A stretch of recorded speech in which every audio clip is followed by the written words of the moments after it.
बारामती वैष्णवी समितीतर्फे आयोजित आज या गीता सारांश मालिकेमध्ये मी आपण सर्वांचं स्वागत करते. आज आपण अध्याय 4 यातील ज्ञान कर्म संन्यास योग याविषयी चर्चा करणार आहोत. मागील भागामध्ये पवित्र लीला माताजींनी सुनीता भोसले यांनी आपल्याला तिसऱ्या अध्यायावरील खूप सुंदर विवेचन दिलं होतं. त्याच्यामध्ये त्यांनी आपल्याला सांगितलं होतं की वैराग्याबद्दल, की कसा वैराग्याचा परममार्ग म्हणजे विष्णूंच्या संतुष्टीकरिता कर्म करणे हा आहे. त्यानंतर योगशिडी, ती योगशिडी कशी आहे, पाप पुण्य कर्म, कर्मकांड आणि कर्मयोग. मग कर्मयोगामध्ये सकाम कर्म आणि निष्काम कर्मयोग आहे. तिसरा भाग त्यांनी सांगितला होता ते म्हणजे उदाहरणात्मक जीवनशैली. कसं आपण आपल्या उदाहरणातलं आपल्या जीवनशैलीवरून आपण एक्झाम्पल सेट केलं पाहिजे, की आपल्या वरती जे फॉलोअर्स आहेत त्यांना फॉलो करण्यासाठी. तुम्ही म्हणाल की आता मी कुठं लीडर आहे, I am not a very big leader. अरे पण आपण सर्वजणी आज गृहिणी आहोत, कोणी वर्किंग आहे, तुमचा एक एरिया आहे. तुम्ही ऑफिसमध्ये असाल तर तुमचा स्टाफ आहे, तुम्ही गृहिणी असाल तर मुलं आहेत, घरातील इतर व्यक्ती आहेत. सो ते आपलं आपण जे काही उदाहरण प्रस्थापित करू आपल्या वागण्याचं, सो दॅट इज उदाहरणात्मक जीवनशैली. ओके. चौथा भाग होता ते म्हणजे आध्यात्मिक जीवनातील आव्हाने. त्याच्यामध्ये मग क्रोध होता. क्रोध हे एक आव्हान आहे. गुप्त शत्रूचा शोध घेणे, त्याचा पराजय करणे हे एक पॉइंट होता. आणि त्यानंतर शेवटची गोष्ट होती म्हणजे प्रेम व कामवासना. हा एक पॉइंट. तर आज आपण बघणार आहोत आपल्या अध्यायाचं आज नाव आहे ते म्हणजे ज्ञान कर्म संन्यास योग. तर आता ह्याच्या नावातच बघा ना कसं आहे ते, की ज्ञान कर्म संन्यास योग म्हणजे कर्मापासून संन्यास कसा घ्यायचा ह्याच्या विषयीचं ते ज्ञान आहे. ओके. सो या नावातच सर्व काही आहे या अध्यायाच्या. तर आपण एक खूप छान मी माझ्याकडून प्रयत्न करेन की हा असा संन्यास ज्ञान योग असा एक अवघड विषय असलेला जो अध्याय आहे, आपण एक प्रयत्न करूयात आणि प्रार्थना करूयात वरिष्ठांना, भगवंतांना, की आपल्याला हा जो चौथा अध्याय आहे तो आपल्याला समजून येऊ देत म्हणून. आज आपण हा ज्ञान कर्म संन्यास योग पाहणार आहोत. तर आपण जे मागच्या तिसऱ्या चॅप्टर मध्ये जे पाहिलं ना, की काम आणि क्रोधाला जिंकायचं कसे ह्याचं ज्ञान तो आपल्याला देईल. ह्याचे 4 भाग आहेत. या ज्ञान कर्म संन्यास योगाचे 4 भाग आहेत. पहिला भाग आहे तो म्हणजे शाश्वत ज्ञान. त्याचा 4.1 ते 4.10 ह्या श्लोकांमध्ये आपण पाहतो. दुसरा भाग आहे तो म्हणजे भगवंत गैरसमज दूर करतात. 4.11 ते 4.15. तिसरा भाग आहे ते म्हणजे कर्मफळातून सुटका 4.16 ते 4.24 ह्या श्लोकांमध्ये. आणि चौथा भाग आहे यज्ञ 4.25 ते 4.42. तर साधारण हे तुम्ही 4 भाग लक्षात ठेवा. शाश्वत ज्ञान, भगवंत गैरसमज दूर करतात, कर्मफळातून सुटका आणि यज्ञ. ह्या 4 भागांचं आता आपण एक एक विवेचन पाहणार आहोत. चौथ्या अध्यायामधील दुसरा श्लोक. एवं परंपरा प्राप्तम राजर्षो युदुः सकालेन महता योगो नष्टः परम तपः. अनुवाद. याप्रमाणे हे परमश्रेष्ठ विज्ञान गुरु शिष्य परंपरेद्वारे प्राप्त करण्यात आले आणि राजर्षींनी ते त्याच पद्धतीने जाणून घेतले. पण काळाच्या ओघामध्ये ही परंपरा खंडित झाली आणि म्हणून हे विज्ञान आपल्या यथार्थ रूपात लुप्त झाल्याप्रमाणे दिसते. तर आता याच्यामध्ये एक 2-3 शब्द खूप महत्वाचे आहेत. ओके. सो राजर्षी, ओके, राजर्षयो, राजर्षी म्हणजे राज ऋषी. तर या शब्दातून आपल्याला कळते की सेंटली किंग म्हणजे ते जे राजे होते त्या काळातले ते काय असे नुसते प्रजेची लूटमार करणाऱ्यातले राजे नव्हते. Okay. So they were the king who were the saintly म्हणजे ते खूप आपल्या प्रजेची काळजी करणारे राजे होते. त्याच्यामुळे हे ज्ञान भगवंतांनी राजर्षींना दिलं. का दिलं? कारण ते एक लीडर पण होते. आपण मागच्या अध्यायात जसं पाहिलं की आपल्या एक्झाम्पल सेट केलं पाहिजे, तसंच हे राजे जे एक्झाम्पल सेट करणार तेच प्रजा फॉलो करणार. म्हणजे राजांनी हे ज्ञान घेतल्यानंतर ते हे ज्ञान बरोबर त्यांच्या प्रजेकडे देखील जाणार. ओके. पण ह्याच्यामध्ये ना इथं बघा की कालाच्या ह्याच्यामध्ये ना हे लुप्त झालं, नष्ट नाही झालं. जे आध्यात्मिक ज्ञान आहे ना हे कधीही नष्ट होत नाही, ते काळाच्या ह्याच्यामध्ये काही काळापुरता लुप्त होत असतं. त्याच्यामुळे पुन्हा हे ज्ञान भगवंत पहिल्या श्लोकामध्ये सांगतात की इमं विवस्वते योगम प्रोक्तावाहम अव्ययम विवस्वानमहे प्राय मनुरी इश्वाको ब्रवीत. म्हणजे की हे जे खंडित झालेलं जे ज्ञान होतं, हे खंडित झालेलं ज्ञान मी हे केलं, म्हणजे तुला परत त्यांनी ते सूर्याला, सूर्यदेव विवस्वानला सांगितलं आणि विवस्वानी ते मनूला सांगितलं. ठीक आहे. हे सगळं ऐकल्यानंतर ना अर्जुन थोडासा गोंधळतो. अर्जुन म्हणतो की भगवंता, तुम्ही तर माझ्या समोर आहात, ओके, आणि मला तर काहीच माहिती नाहीये, म्हणजे तुम्ही कसं काय बरं ते सांगितलं हे ज्ञान सूर्यदेवाला? हे तर सूर्यदेव, मनू हे तर लाखो वर्षांपूर्वी होऊन गेलेले व्यक्तिमत्व आहेत. त्यावेळेला त्याला उत्तर देताना भगवंत म्हणतात, बहुने मे व्यतीतानी जनान्मी तव चार्जुना तान्यहम वेद सर्वाणी नत्वम वेत्त परंतप. श्री भगवान म्हणाले, माझे आणि तुझे अनेकानेक जन्म होऊन गेले आहेत आणि हे परमतप मी ते सर्व जन्म आठवू शकतो, पण तू आठवू शकत नाही. ओके. सो ऍक्च्युली तो अर्जुन गोंधळला होता ना, आणि अर्जुनाने जो प्रश्न विचारला भगवंतांना की भगवंत असं कसं काय, तर तो प्रश्न अर्जुनाने आपल्यासाठी विचारला होता. कारण बऱ्याचदा ना भगवद्गीता वाचताना ना ही समजूत आहे की कृष्ण हे एक 5000 वर्षापूर्वी होऊन गेले आणि मग त्यांनी महाभारतामध्ये त्यांचा काही रोल होता, भगवद्गीता सांगितली आणि that's all, that is what Krishna, what I know. पण तसं नाहीये. तर अर्जुनाने हा जो काही प्रश्न विचारला त्याच्यामुळे आपल्याला ही गोष्ट क्लिअर झाली आहे, म्हणजे स्पष्ट झाली आहे की भगवंत हे आधी आहेत, म्हणजे ते सूर्यदेव, विवस्वान, मनू ह्याच्या आधीपासून आहेत, म्हणून तर ते भगवंत आहेत. आणि इथं क्लिअरली भगवंत सांगतात की अनेकानेक जन्म होऊन गेले आहेत, पण मी आठवू शकतो, पण तू ते आठवू शकत नाहीस, कारण तू एक जीवात्मा आहेस. ओके. सो आता हे जे शाश्वत ज्ञान, हा जो आपला पहिला पार्ट आहे, ह्याच्यामध्ये ह्या 3 गोष्टी महत्वाच्या आहेत की 3 गोष्टी जाणून घेऊयात की हे ज्ञान कोण घेऊ शकतो, कोणाकडून शिक्षण घ्यायचे आणि काय आहे हे आध्यात्मिक ज्ञान. आपल्यासाठी ह्या सगळ्या गोष्टी महत्वाच्या आहेत. हे ज्ञान कोण घेऊ शकतो हे तर आपल्यासाठी अत्यंत, कारण आपण हे ज्ञान सध्या घेतोय नाही का. तुम्ही सगळेजण एवढा तुमच्या व्यस्त दिनचर्येतून 1 तास काढून तुम्ही इथे अटेंड करतायत हे सेशन्स रेग्युलरली. तर मग काय क्वालिटीज असल्या पाहिजेत, काय तर आपल्यासाठी हा पोर्शन खूप महत्वाचा आहे. म्हणजे हे ज्ञान कोण घेऊ शकतो. तर 4 क्वालिटीज सांगितल्या आहेत की भक्त, मित्र, जिज्ञासू आणि आज्ञेचे पालन करणारा. तसं तर ना भगवद्गीता ही खूप साऱ्या पुस्तकं अवेलेबल आहेत. खूप जण त्याच्यावरती लेक्चर पण देतात, खूप जण शिकायचा पण प्रयत्न करतात. पण सगळ्यात महत्वाची गोष्ट हृदय परिवर्तन हा आहे. भले तुम्ही ज्ञान मिळवाल गीतेचं, ह्या श्लोकात हे आहे, ह्या श्लोकात ते आहे, परंतु गीता खऱ्या अर्थाने समजणं म्हणजे काय, तर तुमचं हृदय परिवर्तन होणं. तर हे परिवर्तन होण्यासाठी आणि ही गीता जी आता आच्छादित आहे किंवा कोडेड आहे, ती आपल्याला डिकोड करायची, तर त्याच्यासाठी आपल्याकडून ह्या 4 क्वालिटीज असणं खूप महत्वाचं आहे. लक्ष देऊन ऐका सगळ्याजणी. भक्त, मित्र, जिज्ञासू आणि आज्ञेचे पालन करणारा. ओके. तर भगवंत या मला वाटतं की 4.3 मध्ये सांगतात, 4.3 मध्ये अर्जुनाला की तुला ही का मी सांगतोय ज्ञान, भक्तो सीमे सखा चेतीन, कारण तू माझा भक्त पण आहेस आणि तू माझा सखा पण आहेस. ओके. भक्त असल्याने कसं होतं ना, आपण एक श्रद्धापूर्वक ते नॉन चॅलेंजिंग मूड मध्ये आपण हे ज्ञान ग्रहण करतो. हे ज्ञान असंही म्हणू शकतो, काय कशावरनं म्हटलंय, कोण होते कृष्ण, होतेच का, अर्जुन होताच का, असं नाही. या चॅलेंजिंग मूड मध्ये आपण जर गेलो तर कधीच आपल्याला ज्ञान मिळणार नाही. याचा अर्थ असाही नाही की आपण हे ज्ञान ब्लाइंडली फॉलो करायचंय, बिलकुल नाही.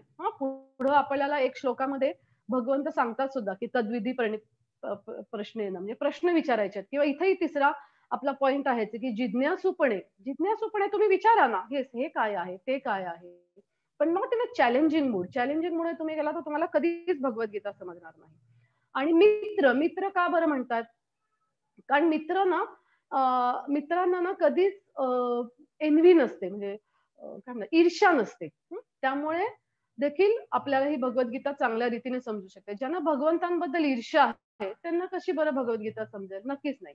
तो तिसरा पॉइंट मी जसं सांगितलं, जिज्ञासूपणे आपण चौकशी केली पाहिजे, की हे काय आहे, हे ज्ञान काय, म्हणजे मी कोण आहे, हा आत्मा काय आहे, परमात्मा काय आहे, माझं नातं काय आहे, अशी तुम्ही एक चौकसपणे तुम्ही नक्कीच जिज्ञासूपणे चौकशी करू शकता. तर याच्यामुळे ह्या क्वालिटीज असणं खूप महत्वाचं आहे. आणि चौथी क्वालिटी आहे ते म्हणजे आज्ञेचे पालन करणारा. ओके, सूचनांचे पालन. कारण जरी ठीक आहे, ज्ञान मिळालं बाबा हे गीतेचं, पण शेवटी ते तुम्हाला अंगीकारणं पण महत्वाचं आहे. सो अर्जुन हा भक्त आणि मित्र दोन्ही होता. त्यामुळे ह्या चार क्वालिटीज लक्षात ठेवा. आणि ज्या आपल्यामध्ये कमी आहेत, सो स्टार्ट वर्किंग. आपण ह्या चारही क्वालिटीज आपल्या कुणामध्ये कमी जास्त असतील तर आजपासून आपण प्रयत्न करूयात की ह्या गीता सारांश मालिकेमध्ये आपण हे 4 क्वालिटीज अंगीकारायचा. पुढचा आपला पॉइंट आता हा पहिला झाला की घेणाऱ्याच्या क्वालिटीज झाल्यात. आता आपण हे ज्ञान देणाऱ्याच्या क्वालिटीज बघू. कोणाकडून शिक्षण घ्यायचं? बघा, ह्या सगळ्या युनिव्हर्सिटीज दिसतात तुम्हाला समोर. सो ह्या सगळ्या ऑथराइज्ड युनिव्हर्सिटीज आहेत. ओके, दिस ऑल आर ऑथराइज्ड युनिव्हर्सिटीज. कारण शेवटी आता ऑथराइज्ड युनिव्हर्सिटी मधलं ज्ञान असणंच महत्वाचं आहे, कारण तेच खरं ज्ञान असतं. सपोज एक डॉक्टर आहे, आणि आता बघा हा दिसतोय तुम्हाला, तुम्हाला वाटतंय का हा ऑथराइज्ड युनिव्हर्सिटी मधून डॉक्टर झालाय? त्यांनी पुस्तकं वाचली आहेत आणि मग तो म्हणाला की मी युट्यूब वरती खूप सारे अपेंडिक्सच्या सर्जरीजचे खूप सारे व्हिडिओज पाहिलेले आहेत युट्यूब वरती, आणि no I am ready to go, आणि त्यांनी बोर्ड लावला. जाल का हो तुम्ही ह्याच्याकडे सर्जरी करून घेण्यासाठी? नक्कीच नाही. पण ह्याच्या शेजारीच एक बोर्ड लागलाय, yes, MS general surgery, BJ medical college Pune किंवा JJ hospital Grant medical college Mumbai. Yes, तुम्ही नक्कीच विश्वासाने जाल, because those are the authorised university. Okay, so आपण पाहिलं की कुणाकडून ज्ञान घ्यायचं, तो ऑथराइज्ड पाहिजे. तर आपल्यासाठी काय ऑथराइज्ड असेल, तर पद्मपुराणामध्ये हा एक श्लोक येतो. ओके, की संप्रदाय विहीनये मंत्रास ते निष्फलमतः कलो भविष्यन्ति चत्वरः संप्रदायिनः श्री ब्रह्म रुद्र सनकः वैष्णव क्षितिपावनः चत्वरः ते कलो भव्य हय उत्कले पुरुषोत्तमत. अनुवाद, असा मंत्र जो परंपरेमध्ये येत नाही तो निष्फळ आहे. त्यामुळे कलियुगामध्ये 4 दिवस अशा व्यक्ती येतील आणि 4 परंपरा सुरू करतील. या 4 संप्रदायाचे संस्थापक असतील लक्ष्मी, ब्रह्म, रुद्र आणि सनक ऋषी, आणि त्यांच्या शिकवणी ह्या पुरुषोत्तम धामामधून प्रचार करतील. तर इथं क्लिअर सांगितलंय की निष्फल आहे. जे या परंपरेतून येत नाही ते पूर्णपणे निष्फल आहे. आणि त्याच्यासाठी त्यांनी 4 काय सांगितले, की लक्ष्मी देवी सांगितल्या, त्याच्यानंतर रुद्र सांगितले, कुमार ब्रह्माजी सांगितले, आणि चतुष्कुमार सनक ऋषी सांगितले. आता त्याच्या पुढचा श्लोक बघूयात आपण. रामानुजम श्री चक्रे मध्वाचार्य चतुर्मुखः श्री विष्णू स्वामीन रुद्रो निंबादित्य चतुःसनः. आता ह्याच्यावरून लक्षात घ्या अनुवाद, की देवी लक्ष्मी यांनी रामानुजन यांची निवड केली, चतुर्मुख असणाऱ्या ब्रह्माजींनी मध्वाचार्य यांची निवड केली, विष्णू स्वामी यांची निवड केली रुद्र यांनी, आणि निंबार्कादित्यांची निवड केली 4 कुमारांनी. Okay, so not only for Indians, हे भगवद्गीतेचं ज्ञान हे संपूर्ण विश्वासाठी आहे, हा सगळ्यात महत्वाचा गोष्ट. आता आपण जो ब्रह्म मध्व गौडीय संप्रदाय जस्ट पाहूयात. कारण तुम्ही मला म्हणाल की आपण तर हे झूमवरनं गीता सारांश मालिका ऐकतोय, त्याचा आणि या 4 संप्रदायाचा काय संबंध? तर आहे नक्की. इथे बघा, हे मी तुम्हाला ब्रह्म मध्व गौडीय संप्रदायाचं हे दिलेलं आहे. इथे सुरू होते श्रीकृष्णांपासून. ब्रह्माजी आहेत, नारद, व्यास, मध्वाचार्य, पद्मनाभ असे ग्रेट आचार्य येतात इथे. आणि त्याच्यानंतर इथले 32व्या स्थानावरती आहेत श्रील प्रभुपाद. येस, श्रील प्रभुपाद. त्यामुळे आपण डायरेक्टली या ब्रह्म मध्व गौडीय संप्रदायाशी कनेक्टेड आहोत. हे AC भक्ती वेदांत स्वामी प्रभुपाद यांनी जशी भगवद्गीता जशी आहे तशी आपल्याला सांगितलेली आहे. आता हे आपण कळालं की कुणाकडून कसं घ्यायचं कळालं, म्हणजे घेणाऱ्याच्या क्वालिटी बघितल्या आपण, देणाऱ्याबद्दल पाहिलं की कसं परंपरेतनं ज्ञान आलं पाहिजे, त्याचं महत्व पाहिलं. आता तिसरा पॉइंट आपला होता ते म्हणजे हे ज्ञान नक्की काय आहे, काय आहे हे ज्ञान. ओके, तर ह्या ज्ञानामध्ये काय येतं तर भगवंत कधी येतात, केव्हा अवतीर्ण होतात, भगवंत का अवतीर्ण होतात, आणि हे ज्ञान म्हणजे हे ज्ञान मिळाल्याने नक्की काय होते.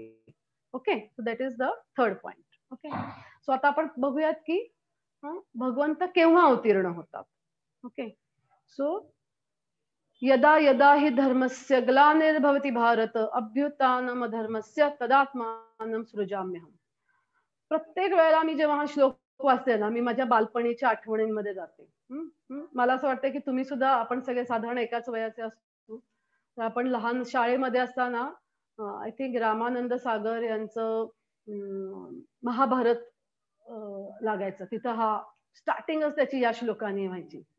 अख्ख्या हिंदुस्थानमध्ये सगळ्या भारताला हा श्लोक त्यावेळेला पाठ झाला असेल लहान मुलांचा. येस, भगवंत म्हणतात केव्हा होतात ते, जेव्हा जेव्हा आणि जेथे जेथे धर्माचरणाचा ऱ्हास होतो आणि अधर्माचे वर्चस्व होते, त्यावेळी हे भारता मी स्वतः अवतीर्ण होतो. ओके, त्याच्यानंतर सेकंड कधी होतो, केव्हा झाले, का होतात.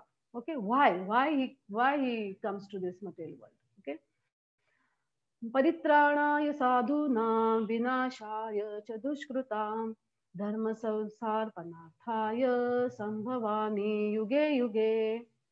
भक्तांचा उद्धार करण्याकरिता आणि दुष्टांचा विनाश करण्याकरिता तसेच धर्माची पुनर्स्थापना करण्याकरिता मी स्वतः युगायुगात प्रकट होतो. खूप महत्वाचं आहे. तुम्ही काही जे शब्द बघा, परित्राणाय साधूनां. आता हे शब्द पाहिल्यानंतर ना आपल्या डोळ्यासमोर असं येतं की साधू म्हणजे असा एकदम दाढी आणि लाईक भगवे वस्त्र घातलेला. नक्कीच नाही, येस ते आहे एक एक्सटर्नल रूप, एक प्रकारे आहे. पण आता कलियुगामध्ये आपण साधू कुणाला म्हणायचं. हे साधू तुमच्या माझ्यासारखी एखादी गृहिणी असतील, शर्ट बूट मध्ये ऑफिसमध्ये जाणारा एखादा गृहस्थ असेल.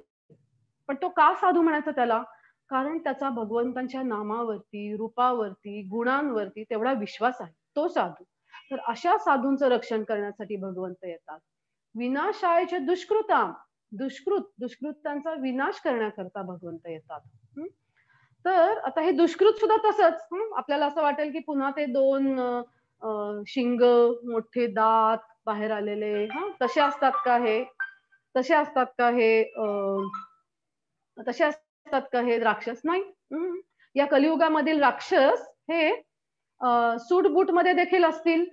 ओके, आणि छान इंग्लिश बोलणारे असतील, पण त्यांची मेंटॅलिटी अशी असेल की ते भगवंतांना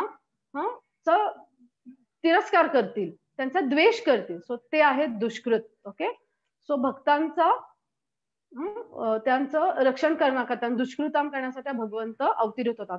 अगदी आपल्याला प्रल्हाद आणि नरसिंहदेव यांची माहितीच आहे गोष्ट की प्रल्हादाच्या रक्षणाकरता भगवंत अवतरले, आणि अवतरले ते पण कसे हो, सगळ्या हिरण्यकशिपूच्या सगळ्या अटी मान्य करून अवतरित झाले, है की नाही.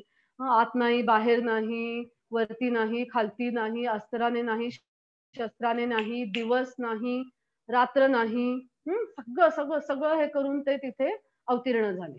ओके, सो आता आपल्या लक्षात आपण पाहिलं की केव्हा येतात, काय येतात. आता हे आध्यात्मिक ज्ञान मिळाल्याने काय होतं नक्की हे आध्यात्मिक ज्ञान मिळाल्याने. भगवंत सांगतात जन्म कर्म चमे दिव्यम एवं जन्म दिव्यम एवं योत्ती वेत्ती तत्वतः त्यक्त्वा देहम पुनर्जन्म नैति मामेति स अर्जुन. जो माझ्या जन्माचे आणि कर्माचे दिव्य स्वरूप जाणतो, तो देहत्याग केल्यानंतर या भौतिक जगतात पुन्हा जन्म घेत नाही. तर हे अर्जुना, तो माझ्या शाश्वत धामाची प्राप्ती करतो. येस, सो हे ज्ञान प्राप्त केल्याने काय होणार आहे, तर आपण या जन्म मृत्यूच्या चक्रातून आपण बाहेर पडणार, म्हणजे आपल्याला ह्याच्यातून सुटका मिळणार आहे आणि आपल्याला भगवंतांच्या शाश्वत धामाची नक्कीच प्राप्ती होणार आहे. Okay, so what is the life lesson. आता आपण ह्याच्यातनं जीवनासाठी शिक्षण बघूयात की भगवंतांनी ज्ञानार्जनासाठी विशाल शिक्षण व्यवस्था बनवली आहे. 4 परंपरा सगळं आहे. तर मान्यता प्राप्त विद्यापीठ आणि योग्य गुरु शोधणं हे आपलं कर्तव्य आहे. येस, पुढचा सेक्शन आहे आपला की भगवंत गैरसमज दूर करतात 4.11 ते 4.15 मध्ये. ओके, सो कुठले गैरसमज दूर करतात? एक तर जाती व्यवस्था, की ही जन्मावरती आधारित नाहीये, हा एक गैरसमज. आणि दुसरा म्हणजे सर्व आध्यात्मिक मार्ग हे एकाच ध्येयाकडे जातात, हा दुसरा गैरसमज. तर ह्या गैरसमज दूर करण्यासाठी भगवंत आपल्याला हा एक श्लोक आहे 4.13 मधला. श्री भगवान उवाच चातुर्वर्ण्यं मया सृष्टं गुणकर्म विभागशः तस्य कर्तारपि मां विद्य कर्तारमव्ययम्. आता ह्याच्यातला जर एक शब्द तुम्ही पाहिलात, विभागशः, काही जणांच्या भुवया खूप उंच होतात हा श्लोक पाहिल्यानंतर. विभाग म्हणजे भगवंत असे विभाग करतात का? Y Y Y he wants the division. आता आपण घरामध्ये जेव्हा भांडी लावतो, चमचे चमच्याच्या ठिकाणी ठेवतो, पातेले ग्लाससाठी एक वेगळी जागा. विभाग काही ठिकाणी विभाग हा आवश्यक आहे. ओके, याचा अर्थ असा नाही की त्याच्यामध्ये दुफळी हा अर्थ नाहीये, पण काही ह्याच्यामध्ये विभाग हा आवश्यक आहे. अगदी ग्लास सुद्धा ठेवताना आपण काचेचे वेगळे ठेवतो, स्टीलचे वेगळे ठेवतो. Okay, so like that. So विभाग हा काही ठिकाणी गरजेचा नक्कीच आहे. तर भगवंतांनी म्हणतात की मी ही सृष्टी निर्माण केली तेव्हा चातुर्वर्ण्य हे मी निर्माण केले. काय आहे ते चातुर्वर्ण्य? क्षत्रिय, ब्राह्मण, वैश्य आणि क्षुद्र. ओके, दिज आर द हे चतुर्वर्ण आहेत. ओके, तर तुम्ही फक्त आजूबाजूला बघा, तुम्हाला खूप गंमत गंमत दिसेल याच्यापुरते. या श्लोकाची जर तुम्ही पाहायला गेलात ना, तर साधारणपणे काही जण असं ते एकदम लीडर्स असतात. Okay, they are the leaders. ते आले की सूचनाच सांगायला सुरुवात करतात. असं करा, तसं करा, इथं हे का ठेवलं, तिथं ते का ठेवलं. They are born leaders. काही जण असते व्यापारी असतात. मला खूप एक गंमत वाटते. माझा भाचा आहे, तर क्रिकेटची मॅच बघायला जेव्हा तो गेला होता, तर त्या मॅच बरोबर बाकीच्या मुलांचं कधी लक्षात पण आलं नाही. पण तो त्याच्या आईला प्रश्न विचारत होता की मग हे जे क्रिकेटर्स आहेत त्यांना किती पैसे मिळतात? मग हे जे ऍडव्हर्टाईज आहेत त्यांच्याकडून पण ते घेत असतील. प्लस हे तिकीट ह्याच्यासाठी जे मॅच बघायला आलेले आहेत सर्व लोक, ह्यांच्या तिकीट विक्रीमधून सुद्धा कितीतरी पैसे मिळत असतील. मग किती फायदा होत असेल. ओके, सो हे व्यापार, हे लोक कुठेही जावा जगाच्या पाठीवरती ते एकदम चांगल्या प्रकारे व्यापार करणार. काही जण असतात ते ज्ञानार्जन, त्यांना शिकायला आवडतं, वाचन करायला आवडतं, वेगवेगळं ज्ञान संपादन करायला आवडतं, सांगायला आवडतं. काही जण असतात ते फॉलोअर्स असतात. क्लासमध्ये गेला ना की ते असे बसलेले असतात मागे. त्याला जरी यू बिकम अ मॉनिटर, नाही मला नाही बाबा मॉनिटर व्हायला आवडणार, तो स्पष्टपणे सांगतो मुलगा. Okay, so they are the follower, they are born follower. Okay, even भगवंतांनी सुद्धा या 4 वर्णांना फॉलो केलं होतं. त्यांचा जन्म क्षत्रिय कुळात झाला आणि नंतर सुद्धा ते द्वारकेचे राजे बनले, अनेक युद्ध केली. गोकुळामध्ये असताना ते वैश्याप्रमाणे एखाद्या त्यांनी हे केलं, वैश्याप्रमाणे त्यांनी गायींचा सांभाळ केला. ओके, त्याच्यानंतर त्यांनी क्षुद्राप्रमाणे त्यांनी हे केलं. ज्या वेळेला अर्जुनाचे सारथी बनले, त्यावेळेला त्यांनी घोड्यांना अगदी अंघोळ घालणे, त्यांची साफसफाई करणे, खायला देणे, ही सुद्धा सर्व कामं भगवंतांनी केली नव्हती. सो भगवंतांनी सुद्धा स्वतःच्या जीवनशैलीतून दाखवून दिलं की त्यांनी सुद्धा या सगळ्या 4 वर्णांचं त्यांनी फॉलो केलं होते. तर आपण ना जाणून घेतलं पाहिजे की आपल्यामध्ये नक्की कुठले गुण आहेत. ओके, त्याच्यामधले, आणि त्याच्यावरून आपण आपल्या पुढची जी काही वाटचाल आहे ती ठरवली पाहिजे. इव्हन आपल्या मुलांमध्ये सुद्धा आपण समजून घेतलं पाहिजे, येस ही हा इज अ बॉर्न लीडर, किंवा हा शांत आहे, ह्याला नाही आवडत काही जास्त जाऊन पुढे काही ऍक्टिव्हिटीज करायला. तर मग तसं त्याला त्याचं फील्ड आपण निवडू दिलं पाहिजे. तर भगवंतांनी आपल्याला सांगितलं आहे की जाती व्यवस्था जी आहे ही जन्मावरती आधारित नक्कीच नाही, तर ती तुमच्या गुणांवरती आणि तुमच्या कर्मांवरती अवलंबून आहे.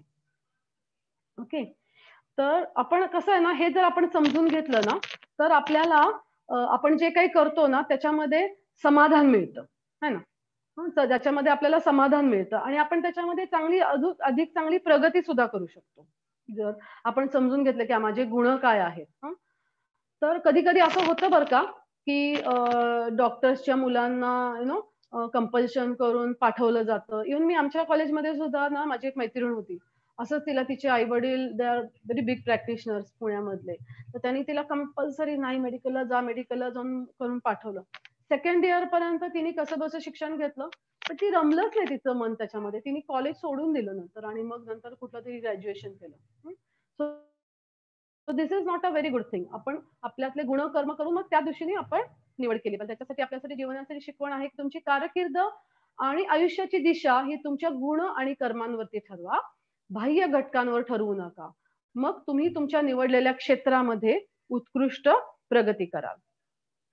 इव्हन ना ह्याच्यातला मगाशी एक पॉइंट, अजून एक शिकवण आहे की भगवंतांनी जाती व्यवस्था ही जी आहे ती भगवद्गीतेमध्ये कधीच अमान्य केलेली आहे. Caste system no, you are not. जन्माप्रमाणे ही कास्ट सिस्टीम ठरतच नाही. जसं की इव्हन आपल्या शास्त्रांमध्ये सुद्धा आपण पाहिलं की परशुरामजी he was by birth he was a Brahmin, पण नंतर त्यांनी क्षत्रियांप्रमाणे कार्य केलं.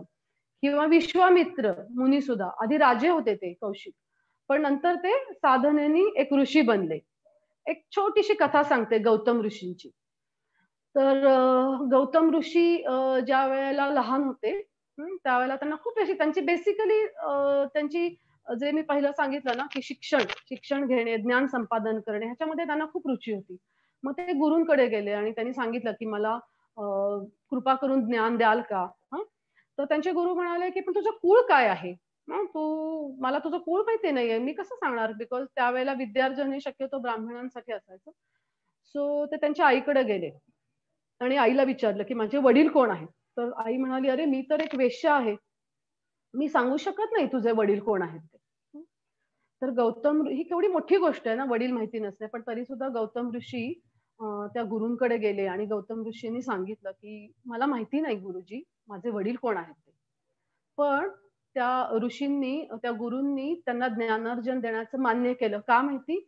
ते गौतम ऋषींना म्हणाले बिकॉज यू आर ट्रुथफुल, तू सत्य बोलत आहेस आणि सत्य बोलणं ही ज्ञान संपादन करण्याचा सगळ्यात मोठा गुण आहे, म्हणून मी तुला हे ज्ञान देईन. आणि त्याच्यानंतर ही बिकेम ते गौतम ऋषी झाले पुढे जाऊन. ओके, सो दिस हे आपण 2 लाईफ लेसन पाहिले. ह्याच्यानंतरचा पुढचा आपला एक सबसेक्शन होता ते म्हणजे की हा आता पहिला गैरसमज. ओके, मी सांगितला तो की कास्ट सिस्टीम जन्मावरती आधारित नाही, हा पहिला गैरसमज आपण दूर केला भगवंतांनी. दुसरा ह्याच्यातला सबसेक्शन होता ते म्हणजे सर्व मार्ग हे एकाच ठिकाणी जातात. भारतामध्ये ना हे खूप कॉमन गोष्ट आहे, हे सगळं हे करा ते करा, शेवटी काय सगळं एकाच ठिकाणी जातात. अजिबात नाही, अजिबात नाही. बघा भगवंत काय म्हणतात ते, ये यथा माम प्रपद्यन्ते ताम सतैव भजाम्यहम मम वर्तानु अनुवर्तन्ते मनुष्यः पार्थ सर्वशः.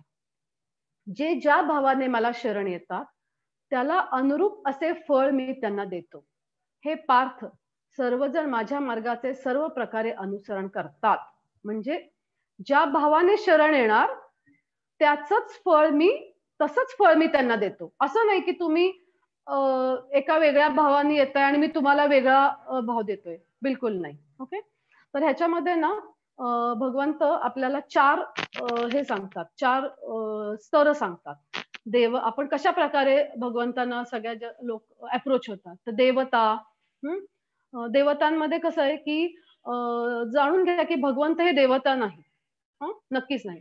ह्या देवी देवता हे एक डिपार्टमेंट्स आहेत. हे जसं की आपल्याकडे कॅबिनेट मिनिस्टर्स असतात ना, तसे हे कॅबिनेट मिनिस्टर्स आहेत.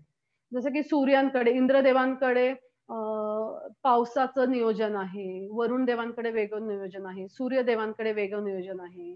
इव्हन इंद्रपद देखील हे एक पद आहे, जे की 100 अश्वमेध यज्ञ केल्यानंतर हे पद मिळतं. Okay, so these are the post, ह्या पोस्ट आहेत हे लक्षात घेतलं पाहिजे आपण. त्यामुळे त्यांची आराधना केल्यानंतर जे मिळणारं जे फळ आहे ते टेम्पररी आहे, ते पण टेम्पररी आहे. ओके, आता ह्याच्यात सुद्धा बघाल ना तुम्ही तर जस्ट बिकॉज हा स्त्रियांसाठीचा कार्यक्रम आहे, ह्या पोस्ट होल्डिंग मध्ये सुद्धा ना आपल्या 3 महत्वाच्या पोस्ट ह्या स्त्री देवतांकडे आहेत. जसे की लक्ष्मी जी आहेत त्या फायनान्स डिपार्टमेंट सांभाळतात, सरस्वती देवी आहेत की ज्या शिक्षण डिपार्टमेंट सांभाळतात, आणि दुर्गा देवी आहेत की ज्या संरक्षण पद सांभाळतात. ओके, सो हे देवता ह्या प्रकारे सुद्धा बरेच भगवंतांना अप्रोच करतात. पुढचे 3 गोष्टी आहेत. पहिला आहे की ब्रह्मण. ओके, ब्रह्मण म्हणजे लाईट. Okay, light. सो पण ह्या भगवंत हे या ब्रह्मांच्या देखील पलीकडे आहेत. पण बऱ्याचदा सर्व जन हे या लाईट पर्यंतच थांबतात, की त्यांना असं वाटतं की नुसतं एक निशब्द शांतता, तो जो इफल्जन्स आहे, ब्रह्मन रिअलायझेशन म्हणतात त्याला, तेच म्हणजे सर्व काही आहे, असं समजतात. त्याच्यानंतरचं रिअलायझेशन आहे ते म्हणजे परमात्मा रिअलायझेशन. ओके, तर परमात्मा म्हणजे काय? तर इथे बघाल तुम्ही, तर इथे तुम्हाला 2 पक्षी दिसतायत. तर यातील एक पक्षी जो आहे तो जो फळं खाणारा पक्षी आहे तो जीवात्मा आहे आणि जो शेजारी शांत बसलेला पक्षी आहे ना, तो म्हणजे परमात्मा आहे. हं? हे परमात्मा रिअलायझेशन आहे. चौथं रिअलायझेशन जे आहे ते म्हणजे भगवान. येस, भगवान रिअलायझेशन. ओके, तर या भगवान रिअलायझेशन मध्ये सगळा भगवंतांबद्दलची आपल्याला अधिकाधिक माहिती, अधिकाधिक आनंद मिळतो. त्याचं मी अजून विस्तृत वर्णन करेन तुम्हाला. आता हे जेव्हा ब्रह्मा, भगवान आणि हे ज्या वेळेला आपण पाहतो, ह्या ज्या 3 स्तर जे आहेत, 3 स्तर जे आहेत, तर आपण तुम्ही एखादा जर डोंगर बघत असाल दुरून, तर दुरून डोंगर बघताना ना ती तुम्हाला टेकडी वाटते, है की नाही?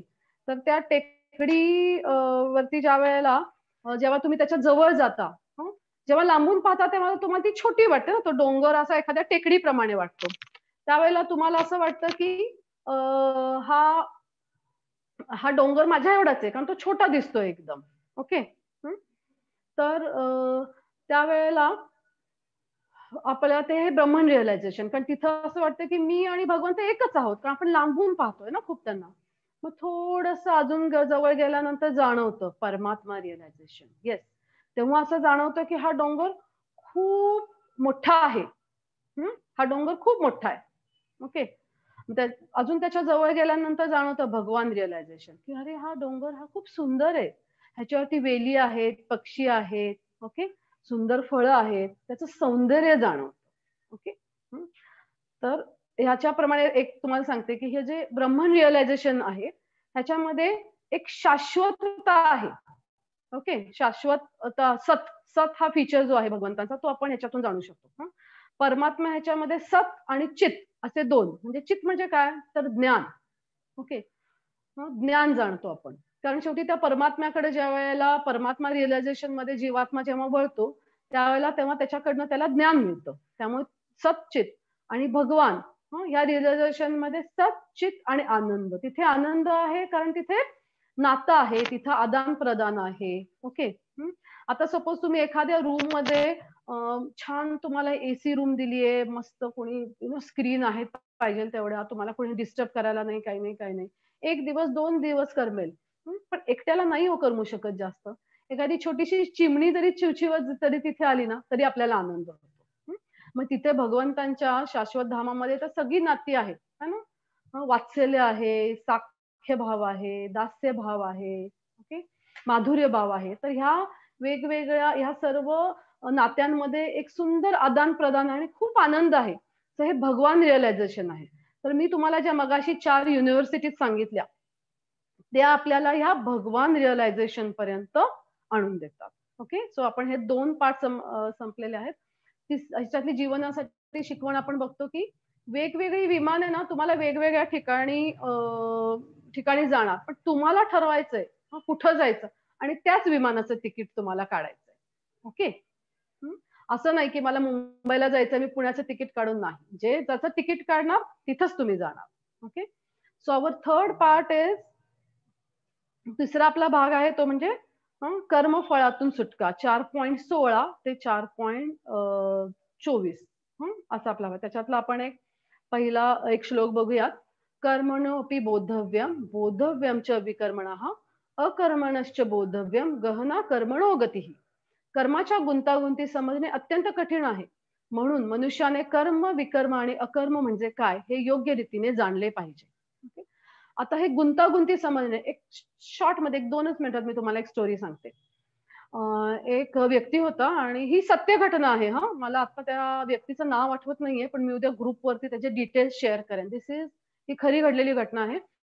त्यांनी 11व्या मजल्यावरून आत्महत्या करण्यासाठी उडी मारली आणि 9व्या मजल्यावरती जाळी होती, तो त्याच्यामध्ये पडला.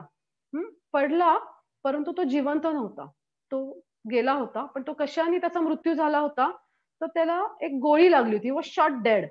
आणि जेव्हा इन्व्हेस्टिगेटिंग ऑफिसर्स नी जेव्हा चौकशी केली, तेव्हा त्यांच्या लक्षात आलं की एका आजोबांच्या कडून त्याला गोळी लागली होती.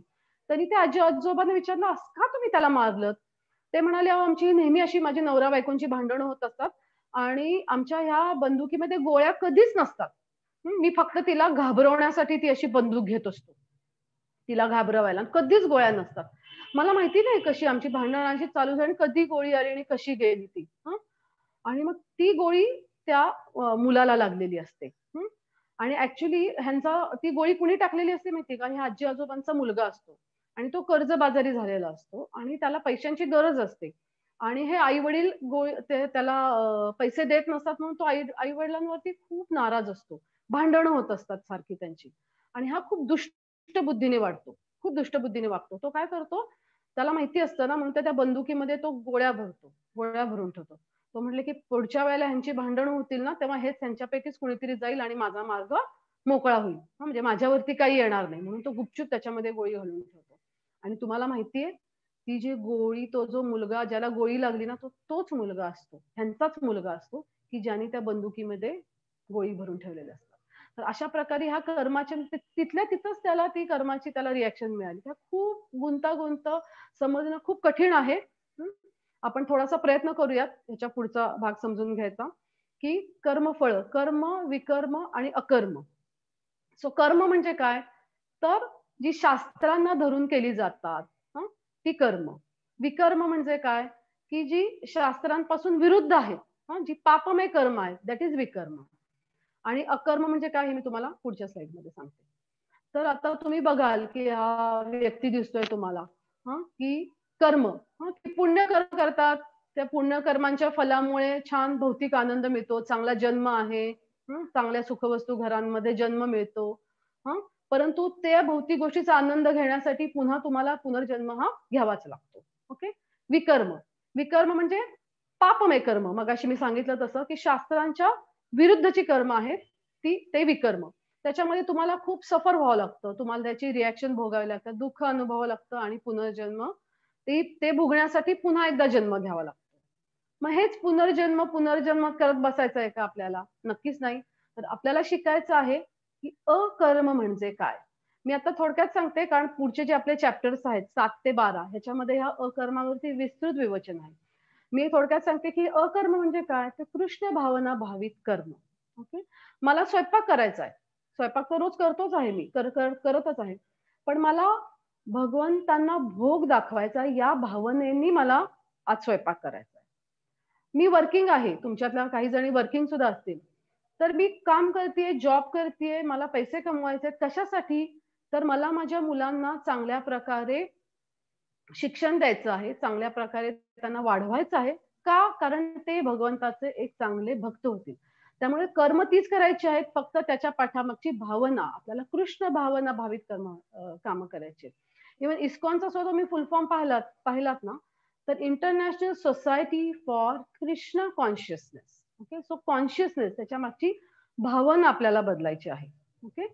सो आपल्यासाठी जीवनासाठी शिकवण ही आहे, की भगवंत हे आपल्या परिस्थितीसाठी जबाबदार नाही. कारण खूप लोकांना असं वाटतं, की मी एवढं चांगलं काम करते तरी सुद्धा माझ्याबरोबर का बरं असं होतं कधी-कधी? कारण ती तुमच्या पूर्वजन्मातल्या काही कर्मांची कारण तुम्हीच ते म्हणजे आपणच ती कर्म केलेली असतात त्याचीच फळं आपल्याला मिळत असतात. ओके. सो भगवंत हे आपल्या परिस्थितीसाठी जबाबदार नक्कीच नाही. मी कधी-कधी बघते आता आपण तरी मोठे झाल्यानंतर बघतो हं. माझ्याकडे कधी-कधी ओपीडीला ना अशी अगदी छोटं बाळ येतं. अगदी 2 महिन्याचं असतं, 1 महिन्याचं. मला वाटतं आतापर्यंत मी बऱ्याच केसेस पाहिलेल्या आहेत. त्याचं रेटिनोब्लास्टोमा म्हणतात. तर त्या मुलांना जन्मतःच त्या डोळ्याचा कॅन्सर असतो आणि त्याच्यामध्ये तो डोळा पूर्ण काढावा लागतो. खूप वाईट वाटतं.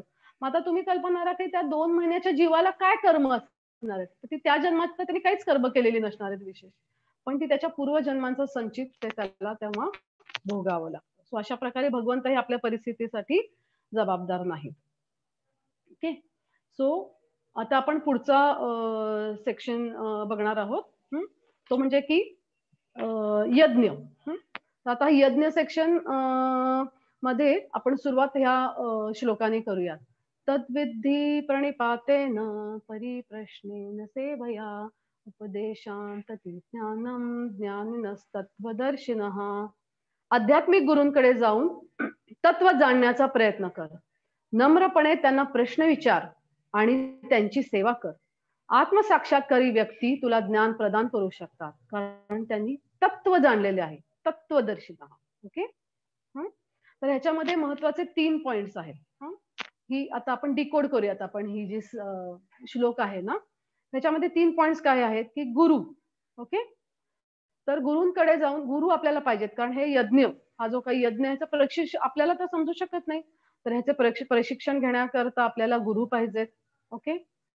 दुसरी गोष्ट म्हणजे की योग्यता व चारित्र्य, ह्याचं मी तुम्हाला एक्सप्लेन करेन. आणि तिसरी गोष्ट आहे ती म्हणजे सर्वोत्तम यज्ञ काय आहे.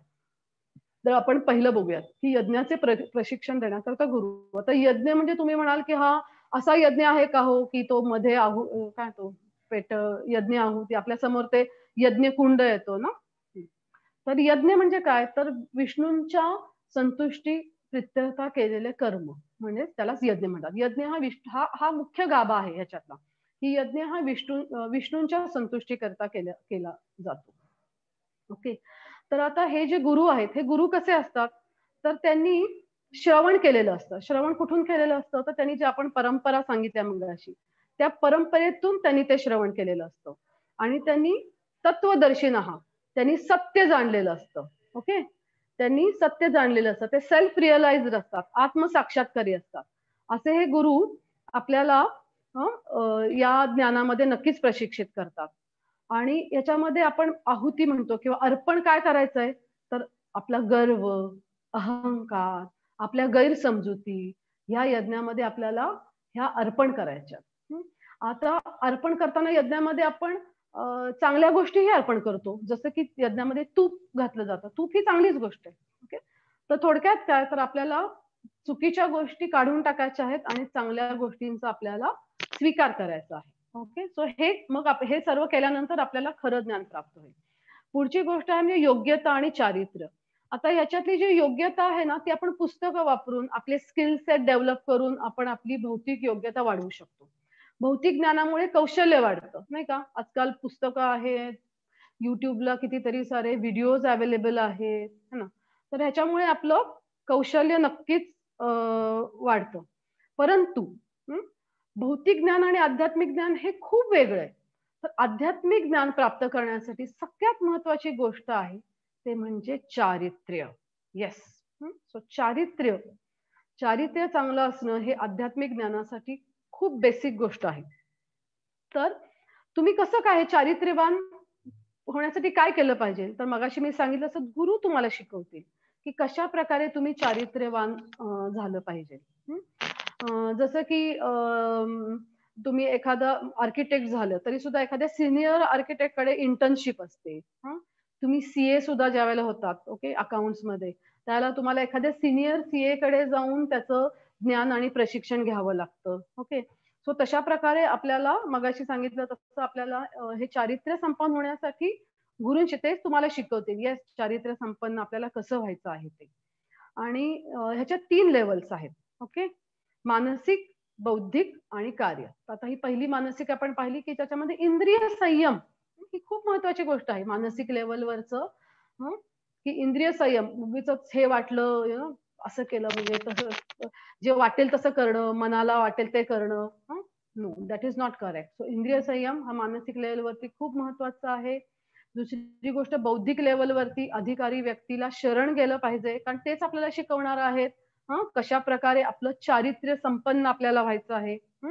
तिसरी गोष्ट म्हणजे की कार्य केल्याने, की हे जे अधिकारी व्यक्ती आहेत त्यांना नम्रता आणि सेवाभाव यांनी तुम्ही त्यांना शरण जाऊन त्यांची सेवा केली पाहिजे. त्यांना नम्र भावनेने तुम्ही त्यांना प्रश्न विचारले पाहिजेत. हे सर्व केल्याने नक्कीच व्यक्ती चारित्र्य संपन्न होतील आणि हे आध्यात्मिक ज्ञान आपल्याला समजेल. ओके. तर आपण पाहिलं की सर्वोत्तम यज्ञ काय आहे. शेवटचा आपला पॉइंट होता की सर्वोत्तम यज्ञ काय आहे. तर आता ह्या कलियुगासाठी सर्वोत्तम यज्ञ आहे तो म्हणजे हरिनाम संकीर्तनाचा यज्ञ. ओके. हा सर्वोत्तम यज्ञ आहे.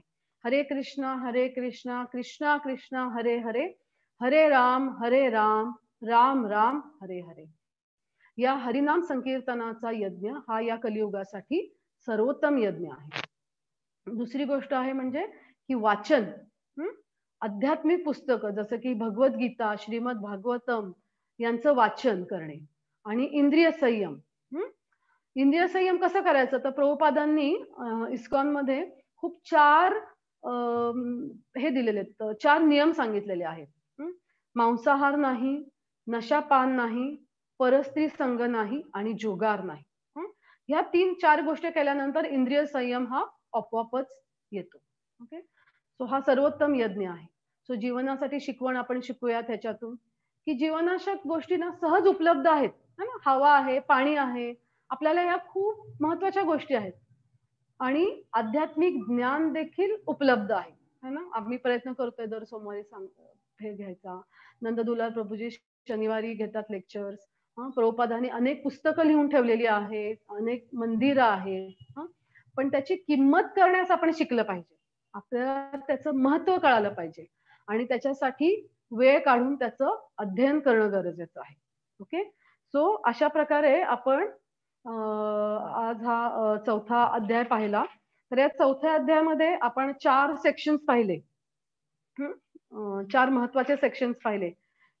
पहिला सेक्शन होता की आपण पाहिलं की शाश्वत शिक्षण, ज्याच्यामध्ये आपण पाहिलं की आपण शिक्षण घेणाऱ्याच्या काय क्वालिटीज आहेत. नम्र हवा, आपलं भक्त हवा, अर्जुनाचा. त्याच्यानंतर भक्त हवा, मित्र हवा, ह्या घेणाऱ्याच्या क्वालिटीज पाहिल्यात. आपण शिक्षण देणाऱ्याच्या देखील क्वालिटीज पाहिल्या की त्याची कशी ते युनिव्हर्सिटी मधून परंपरागत ज्ञान आपल्याला हवं. दुसरा भाग पाहिला ते म्हणजे भगवंत गैरसमजूत कशा दूर करतात. की त्यांनी सांगितलं की जन्मावरून तुमची जाती व्यवस्था ठरत नाही. ओके, तुमच्या कर्म आणि गुणांवरून ठरते. हा गैरसमज दूर केला. दुसरा गैरसमज दूर केला भगवंतांनी, तो म्हणजे की सगळे मार्ग एका ठिकाणी जात नाहीत. हा दुसरा गैरसमज दूर केला भगवंतांनी. त्याच्यानंतर तिसरा पार्ट आपण पाहिला तो म्हणजे की कर्मफळ कशी नष्ट करायची, कर्म, विकर्म, अकर्म, हे ह्या गोष्टी पाहिल्या. आणि चौथा पाहिला तो म्हणजे सर्वोत्तम यज्ञ. Okay, chanting of the holy name, वाचन आणि ह्या गोष्टी पाहिल्या आपण की हा सर्वोत्तम यज्ञ होतो. ओके, सो अशा प्रकारे आपण हा 4था अध्याय पूर्ण केलेला आहे. तर 4थ्या अध्यायाचा शेवटचा फक्त श्लोक मला तुम्हाला एक सांगायचा आहे. तस्मात् ज्ञानम संभूतम दयस्तम ज्ञाना सिनात्मनः चित्त्वैनम संशयम योगम उत्तिष्ठोत्तिष्ठ भारत.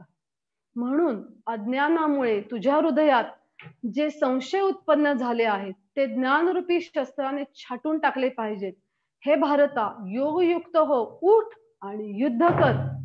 सो आपल्यासाठी काय आहे, आज आपण हे जे काही ज्ञान घेतलं, थोडंफार मी काय प्रयत्न केला, तर त्याच्यातनं जे काही आपल्या हृदयातलं अज्ञान आहे, जे संशय आहेत, ज्या गैरसमजुती आहेत, त्या आपण ह्या ज्ञानाने काढून टाकल्या पाहिजेत.